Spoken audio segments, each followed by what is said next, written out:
Здравствуйте, в студии Николай Борисов и обзор чрезвычайных происшествий. 10 лет строгого режима получил якутянин за производство синтетических наркотиков. Он с подельником торговал полученным зельем в сети интернет.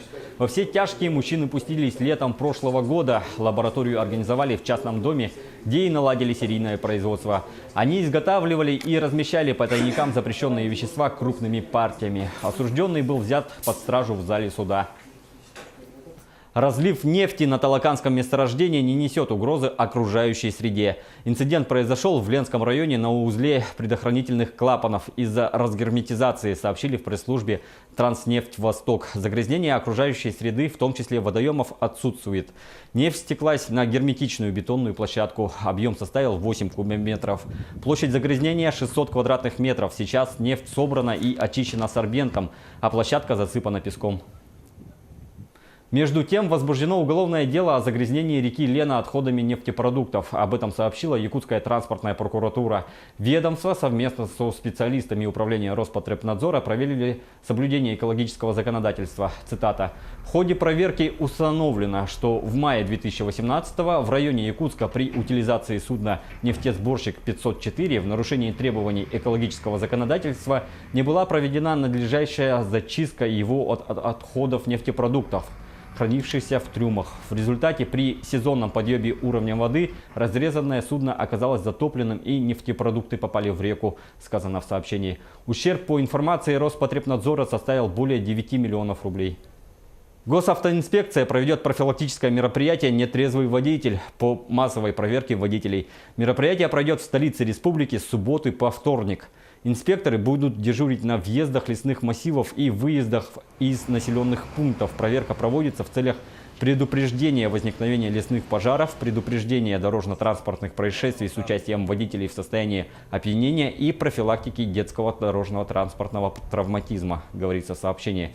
ГИБДД Якутска обращается к участникам дорожного движения с просьбой с пониманием отнестись к данному мероприятию и не допускать нарушений правил дорожного движения. Кстати, штрафы за нарушение правил дорожного движения с начала следующего года пойдут на дороги регионального и местного значения, а именно на освещение, установку барьерных ограждений, светофоров и видеокамер, оборудование пешеходных переходов.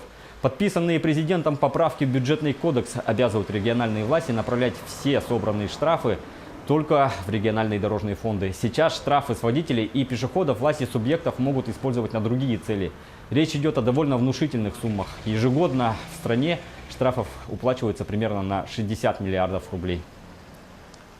2,5 года условно получил житель Нерюнгри за мошенничество в сети интернет. Установлено, что 19-летний житель города Нерюнгри в 2016 году от имени женщины разместил на одном из интернет-ресурсов ложное объявление о продаже маникюрной вытяжки. В последующем, не зная преступных намерений, к нему обратились две покупательницы и перевели в счет предоплаты на банковскую карту злоумышленника по 12 тысяч рублей.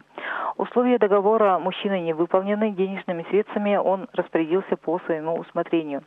С учетом позиции государственного обвинителя подсудимому назначено наказание в виде 2 лет 6 месяцев лишения свободы условно с испытательным сроком на 1 год.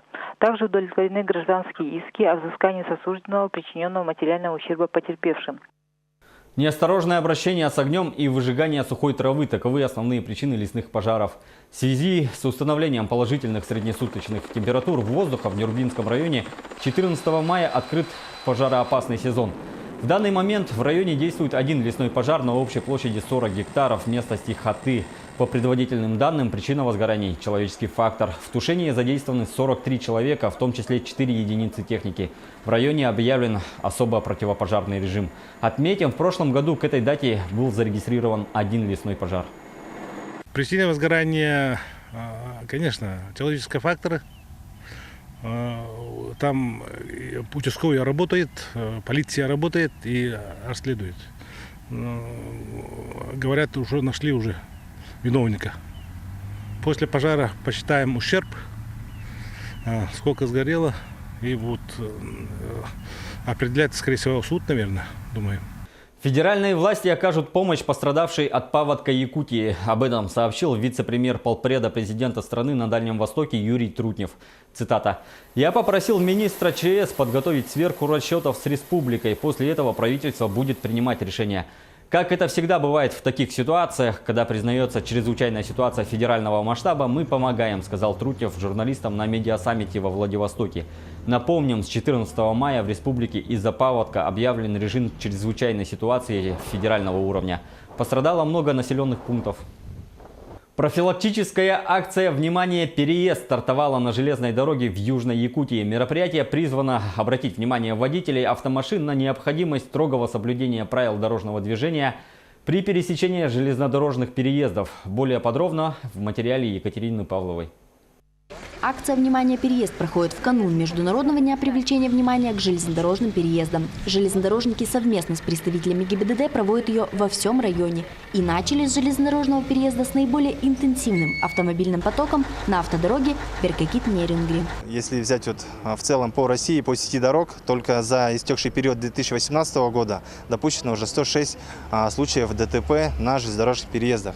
Статистика не очень хорошая, соответственно, мы должны принять все меры для того, чтобы довести для участников дорожного движения о важности и о степени последствий при ДТП на железной дороге. Железнодорожники вместе с инспекторами ДПС во время рейдов выявляют нарушителей, автовладельцам напоминают правила проезда через пути, проводят профилактические беседы, раздают памятки. Соблюдайте бдительность при пересечении железной дороги. Удачи на дорогах.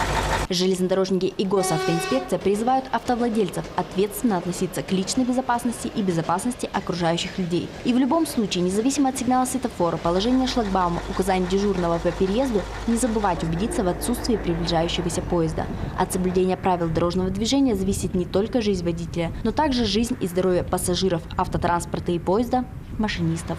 Екатерина Павлова, Вадим Барашков, Нерингри. На этом пока все. Берегите себя и будьте бдительны на дорогах.